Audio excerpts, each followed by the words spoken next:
کسی چیز کو چھوتے نا، سرما جب ہم لگاتے ہیں سرمے کے اندر دانے کو ڈالتے ہیں اور ہم آنکھوں میں لگاتے ہیں، اسی طرح سے آپ نے کوئی لکڑی لے لینا ہے اور اس کو دال چینی کے پاؤڈر میں لگانا ہے اور بچے کے منہ میں دے دینا ہے، ٹھیک ہے؟ اس کا فائدہ یہ ہوگا کہ اس کو موشن نہیں ہوں گے، اور ان شاء اللہ تعالیٰ اور سورہ قریش 7 بار پڑھ کے بچے کے اوپر دم کر دیجیے گا، ٹھیک ہے؟ 7 مرتبہ؟ جی 7 مرتبہ سورہ قریش پڑھ کے دم کر دیجیے گا۔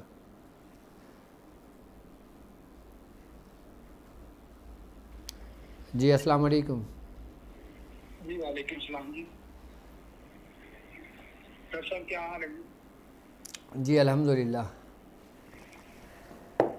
حضور مقصود بول رہا ہوں کمالیہ سے۔ جی جی مقصود صاحب بات کیجیے۔ حضور میں نے یہ پوچھنا تھا، میرا کاروبار کا مسئلہ تھا، وہ دیکھنا تھا کہ وہ بالکل ٹھپ ہو گیا ہے۔ کاروبار کا مسئلہ تھا، ٹھیک ہے؟ جی حضور۔ ٹھیک ہے، آپ کا پورا نام مقصود ہے یا مسعود ہے؟ مقصود احمد حضور۔ حضور میری آپ سے ملاقات بھی ہوئی ہے لاہور میں بھی اور فیصل آباد میں بھی۔ اچھا ماشاء اللہ ماشاء اللہ۔ اچھا آپ کی والدہ کا نام کیا ہے؟ رقیہ بی بی حضور۔ رقیہ بی بی، ٹھیک ہے۔ کیا کام کرتے ہیں آپ؟ حضور میں لکڑی کا ٹال تھا، لکڑ کا کاروبار تھا۔ ٹھیک ہے ٹھیک ہے، آپ ایک کام کیجئے، جی حضور۔ ابھی آپ کی وہ جگہ موجود ہے اس جگہ پر جہاں پہ آپ کام کرتے ہیں؟ ہاں جی حضور، وہ جگہ موجود ہے۔ اچھا اچھا، آپ ایک کام کریں، آپ اس جگہ پہ جائیں کہ جس جگہ کام کرتے ہیں، ٹھیک ہے؟ کل دن میں آپ نے کرنا یہ ہے کہ آپ نے نا وہاں کی مٹی اٹھا لینا ہے، جی حضور۔ ٹھیک ہے؟ اور مٹی اٹھانے کے بعد آپ نے 11 مرتبہ یا شیخ عبد القادر جیلانی شیء للہ یہ پڑھنا ہے، اور مٹی کو جو نا ہوا میں اڑا دینا ہے آپ نے، ٹھیک ہے؟ اچھا بعض اوقات ایسا ہوتا ہے کہ ایسی جگہوں پر جو نا جو جنات ہوتے ہیں نا، شیاطین جنات، وہ رکاوٹ ڈالتے ہیں کہ جس کی وجہ سے انسان کے کاروبار میں کام میں رکاوٹیں پڑنے لگ جاتی ہیں۔ اگر کوئی کسی کے لکڑی کی ٹال ہو یا کوئی تھلا ہو یا کوئی ایسی جگہ ہو جو کھلی جگہ ہو اور وہ اس کا کاروبار متاثر ہو رہا ہو اور ان شیاطین جنات وہاں پہ موجود ہوں، وہ اپنے موجودگی کا احساس دلاتے ہوں، آپ اس جگہ کی مٹی اٹھا کے آپ 11 مرتبہ یہی اسم پڑھیں یا شیخ عبد القادر جیلانی شیء للہ، اور پڑھ کے آپ یہ مٹی کو اڑا دیں گے۔ جہاں جہاں وہ مٹی اڑے گی نا وہاں سے جتنے بھی شیاطین جنات ہیں نا اس جگہ کو چھوڑ دیں گے، اور اس کے بعد 70 مرتبہ سورہ قریش پڑھ کر پانی دم کر کے اس پوری جگہ پہ چھڑکاؤ کر دیں۔ آپ دیکھیں انشاءاللہ تعالیٰ کیسے فرق پڑتا ہے آپ کو۔ جی السلام علیکم۔ السلام علیکم۔ جی وعلیکم السلام۔ ڈاکٹر صاحب بات کر رہے ہیں؟ جی بات کر رہے ہیں۔ ڈاکٹر صاحب مجھے رات مطلب میں انڈیا سے بول رہی ہوں، مجھے رات ہوتی ہے جب میں بستر پہ سونے جاتی ہوں تو ایک دم سے سانس رک جاتی ہے۔ اچھا سانس رک جاتی ہے، آپ کو کوئی سائنس کی پرابلم تو نہیں رہی؟ آپ کو نزلہ کوئی ایسے مسئلہ تو نہیں ہے کسی قسم کا؟ جی نہیں ڈاکٹر صاحب، بس پتہ نہیں مجھے، مطلب میں نارمل ہوں لیکن بس جب میں رات میں سوتی ہوں تو ایک دم سے مجھے جیسی آنکھ لگتی ہے کہ اس میں سے دم نکل جائے گا، ٹھیک ہے، سانس رک جاتی ہے میری۔ آپ یہ بتائیں کہ جس کمرے میں آپ سوتی ہیں اس میں ہوا کا گزر ہے، کھڑکی ہے؟ جی ڈاکٹر صاحب، ہاں ہوا کا گزر بھی ہے۔ ٹھیک ہے، پھر آپ ایک کام یہ کرا کریں کہ جب سونے کے لیے لیٹا کریں تو آپ اپنا ہاتھ سینے پر رکھ کر اسم یا قدوسو آپ 70 بار پڑھ کے اس کے اوپر دم کر لیا کریں اپنے اوپر، ٹھیک ہے؟ اور اپنا ہاتھ سورہ فلق اور سورہ ناس پڑھ کر اپنا ہاتھ پورے جسم پر پھیل لیا کریں آپ، تو انشاءاللہ تعالیٰ پھر یہ کیفیت نہیں ہوگی، پھر مجھے بتائیے گا آپ یہ عمل کر کے، ٹھیک ہے؟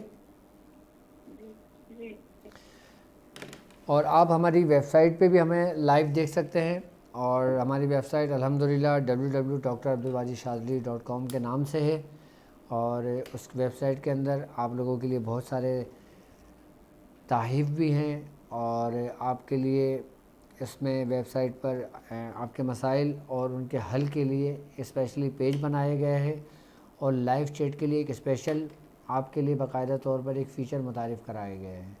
اچھا آج اہم بات یہ سن لیں تھوڑا سا توجہ ہو کر، کہ جن لوگوں نے ہمارے لیولز جوائن کیے ہیں، جن لوگوں نے ہماری کلاسز میں ایڈمیشن لیے ہیں ہماری ویب سائٹ کے ذریعے، اور جن لوگوں نے ہمیں اسی پیسہ کے ذریعے پیمنٹ کی ہے، اپنے لیول کی فیس ادا کی ہے، جیس کیش کے ذریعے کی ہے یا فیصل بینک کے ذریعے کی ہے، تو لازمی آپ لوگ، آپ کے اسکرین پر نظر آ رہا ہوگا ایک نمبر جو یو کے کا نمبر ہے، یہ ہماری ٹیم کا نمبر ہے، ہمارے نمائندے کا نمبر ہے۔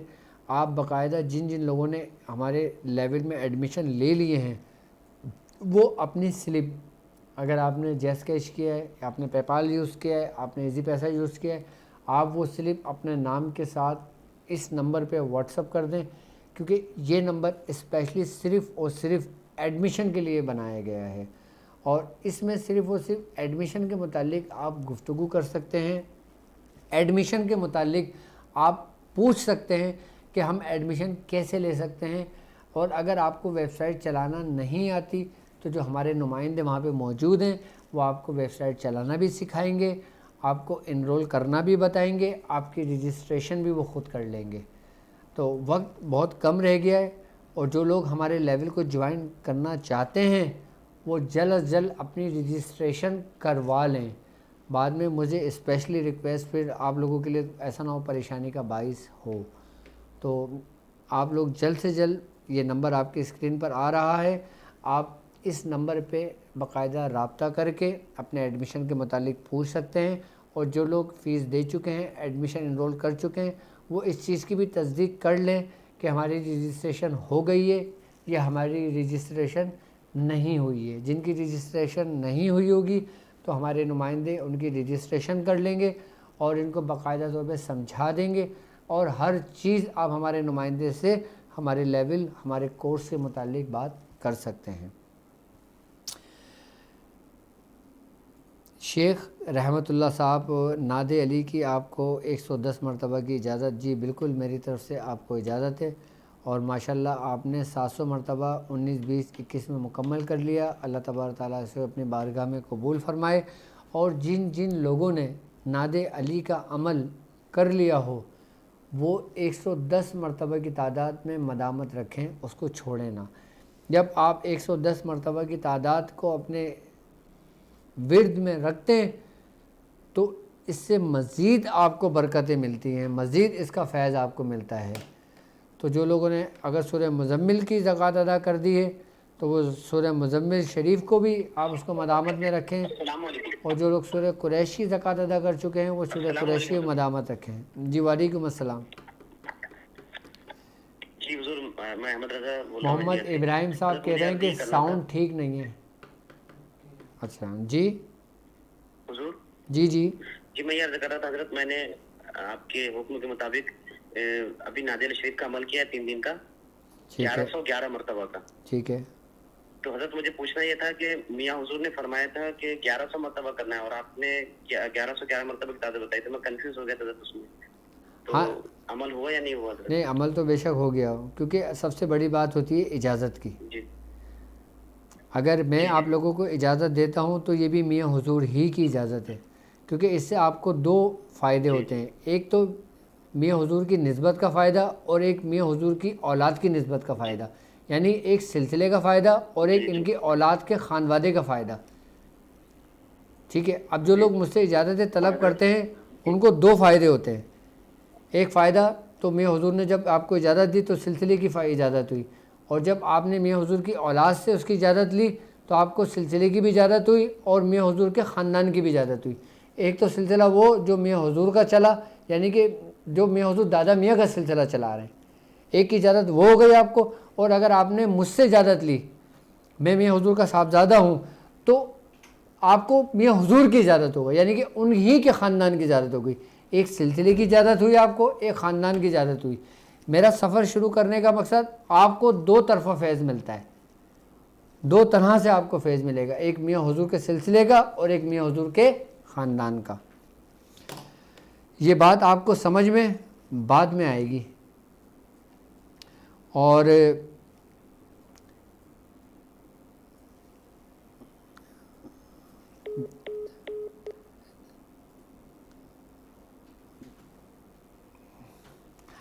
جی السلام علیکم۔ جی وعلیکم السلام حضرت، میں انڈیا سے بات کر رہی ہوں۔ میرے کچھ کویشچنس ہیں۔ ایک تو مجھے سورہ قریش اور داؤد پریکٹس کی اجازت چاہیے، اور یہ پوچھنا ہے کہ اصحاب کہف کو لکھنے کا طریقہ کیا ہے, اس کو لکھ کے اپنے پاس رکھ سکتے ہیں کیا؟ اور ایک اور یہ ہے کہ ایک کویشچن یہ ہے کہ کچھ عامل جو ہے وہ نجومی علم استعمال کرتے ہیں, کیا یہ صحیح ہے؟ مطلب کرنا چاہیے یا نہیں کرنا چاہیے؟ ٹھیک ہے, مطلب دیکھیں میں نے میں استخارہ کرایا تھا ایک جگہ, تو انہوں نے, اور ایک کویشچن اور سن لیجیے. اور یہ ستاروں کی گردش کے بارے میں بتاتے ہیں کچھ عامل, تو مطلب ستاروں کی گردش واقعی ہوتی ہے انسان کے اس میں لائف میں؟ اور ایک میرا یہ کویشچن تھا کہ میرا جو ہے کریئر فکس نہیں ہو پا رہا ہے کہ میں کس فیلڈ میں جاؤں, تو اس کے لیے مجھے بتا دیجیے کہ مطلب میں کیا استخارہ کروں, کیسے کروں. ٹھیک ہے میری یہ بہن, پوچھنا تھا. پہلا کویشچن آپ کو میری طرف سے آپ کو سورہ قریش کی اجازت ہے, اور دوسرا کویشچن آپ کا یہ ہے جی کہ نجومی کے پاس جانا سرکار دو عالم صلی اللہ علیہ وآلہ وسلم نے منع فرمایا ہے کہ آپ جو جی جی لوگ علم نجوم جانتے ہیں اور وہ غیر شرعی ہوتے ہیں, یعنی کہ آپ کوئی ایسا وہ کام کرتے ہیں جو شرکیہ کلمات سے کرتے ہیں, تو ایسے لوگوں کے پاس جانا اپنے ایمان کو خطرے میں ڈالنا ہے. ٹھیک ہے, دوسری بات یہ ہے کہ علم نجوم کے پاس جانا آپ کا بنتا ہی نہیں ہے. اور آپ ہمیشہ ایک بات یاد رکھیے گا, کیونکہ یہ معاملات ہندوستان میں بہت ہیں. میں اس کے بعد بات کر لیتا ہوں. یہ السلام علیکم. ہلو, السلام علیکم ڈاکٹر صاحب. وعلیکم السلام. ڈاکٹر صاحب میں محبوب بات کر رہا ہوں عمان سے. جی محبوب صاحب. جی ڈاکٹر صاحب, میں 360 کی اس کی حزب البہار کی زکوٰۃ دیا ہوں. آپ سے اجازت چاہیے میرے کو 12,000 مرتبہ پڑھنے کے لیے. ٹھیک ہے, ٹھیک ہے محبوب صاحب, میری طرف سے آپ کو اجازت ہے. ٹھیک ہے, اللہ تبارک تعالیٰ ہمارے سلسلے کا, ہمارے خانوادے کا فیض آپ کو عطا فرمائے. شکریہ ڈاکٹر صاحب. اور تو ہندوستان کے اندر, پاکستان کے اندر, باہر ملکوں میں یہ چیز کثرت سے دیکھی گئی ہے کہ آپ نے دیکھا ہوگا کہ اصل میں سوشل میڈیا پر یوٹیوب ایک اتنا بڑا پلیٹ فارم ہے کہ ہر شخص اپنے کوئی نہ کوئی عمل بتا رہا ہوتا ہے, کوئی نہ کوئی لوگوں کے حال بتا رہا ہوتا ہے. آئی بات سمجھ میں؟ جو شخص لوگوں کے حال بتائے اور جو شخص علم نجوم میں مہارت رکھتا ہو, آئی بات سمجھ میں, اس کے پاس جانے سے باقاعدہ طور پہ منع کیا. آپ جب بھی اپنے کوئی سوالات کریں, جب آپ اپنے متعلق کسی سے پوچھیں, تو آپ کو یہ پتہ ہونا چاہیے کہ آپ اپنا سوال کس سے کر رہے ہیں, سامنے والا کون شخص ہے, کس مذہب سے تعلق رکھتا ہے, کس معاملات سے تعلق رکھتا ہے. اب ہندو بھی باقاعدہ بتاتے ہیں, مسلمان بھی بتاتے ہیں, عیسائی بھی بتا رہے ہوتے ہیں, یہودی بھی بتا رہے ہوتے ہیں. اگر کوئی مسلمان اگر کسی ہندو سے اگر اپنے مسئلے ڈسکس کرتا ہے, اگر کوئی اس سے پوچھتا ہے, چاہے وہ کتنی ہی مہارت کیوں نہ رکھتا ہو, تو حضرت امام اعظم ابو حنیفہ فرماتے ہیں کہ اس کی 40 دن تک نماز قبول نہیں ہوتی. اب جو لوگ ہندوستان میں رہتے ہیں, جو لوگ انڈیا میں رہتے ہیں, وہ کوشش یہ کیا کریں کہ چاہے کوئی شخص کتنا ہی کامل کیوں نہ ہو, اگر وہ مسلمان ہے, اگر وہ شریعت کے ماتحت ہے, اگر وہ شریعت کا پیروکار ہے, اگر وہ سلسلے سے وابستہ ہے, اگر وہ کسی خانوادے سے وابستہ ہے, تو آپ اس سے بے شک پوچھیں, اپنے معاملات پوچھیں, اپنے مسئلے مسائل پوچھیں. اور اگر کوئی شخص کسی غیر مذہب سے تعلق رکھتا ہو, اگر کوئی شخص کسی غیر مذہب سے تعلق رکھنے کے ساتھ ساتھ اس میں کتنی مہارت رکھتا ہو, چاہے وہ ایک لمحے میں کام کر دیتا ہو, اور اگر آپ اس غرض سے اس شخص کے پاس جاتے ہیں, تو آپ اپنا ایمان خطرے میں ڈالتے ہیں. آپ اپنا ایمان خطرے میں ڈالتے ہیں چند عوض فائدے کے لیے, اپنے دنیاوی مقاصد کے لیے, اپنے کاروبار کی ترقی کے لیے, اپنے گھر میں ناچارکی کے لیے, اپنے دنیاوی مقاصد کے لیے. اگر آپ کسی ایسے مذہب کے لوگوں کا سہارا لیتے ہیں جو اس میں چاہے کتنے ہی مقام پر ہوں, کتنے بھی کامل ہوں, آپ کا جانا سختی سے ہمارے امام منع کرتے ہیں. وہ یہ کہتے ہیں کہ آپ جب اپنا علاج کسی سے کروائیں, اپنا مسئلہ کسی سے ڈسکس کریں, تو سب سے پہلے آپ یہ چیز جان لیں کہ آپ جس سے مقصد بیان کر رہے ہیں کہ وہ مسلمان ہیں یا نہیں.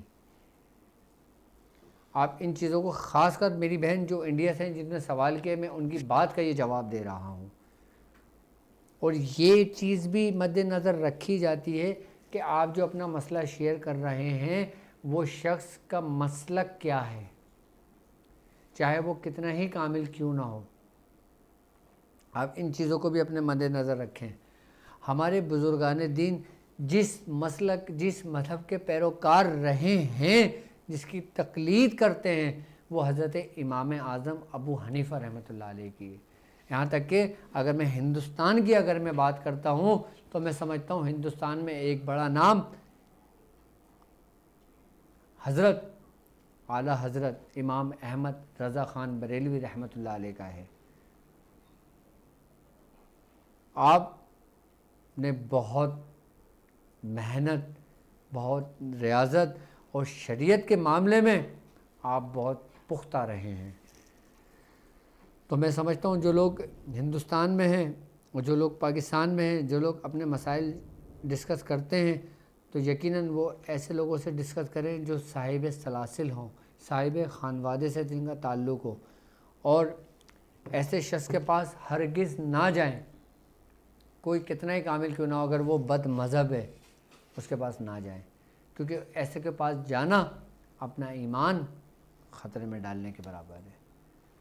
اور آپ اگر کچھ لوگوں کی لائیو کال میں نہیں لے سکتا کیونکہ وقت بہت تیزی سے گزر رہا ہے اور وقت بہت تیزی سے گزرتا ہے، تو جو لوگ مسئلے مسائل جن کے رہ گئے ہیں وہ ہماری ویب سائٹ پہ جوائن کر سکتے ہیں، اپنے مسائل کے لیے وہاں فارم جمع کرا سکتے ہیں، اور پرسنلی ٹرانسمیشن ختم ہونے کے بعد واٹس ایپ بھی وہ مجھے میسیج کر سکتے ہیں اور اپنے مسائل مجھ سے شیئر کر سکتے ہیں۔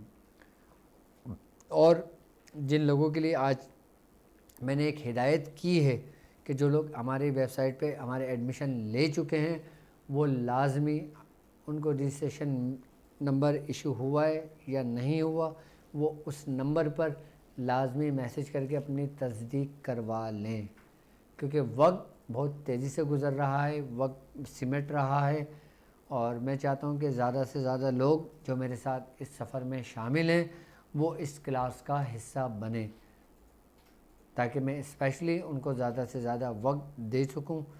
اور آج الحمدللہ امید ہے کہ میری باتیں آپ کو سمجھ آئیں گی، اور اللہ رب العزت ہمیں ہمارے بزرگوں کے راستے پر ہمیشہ قائم و دائم رکھے۔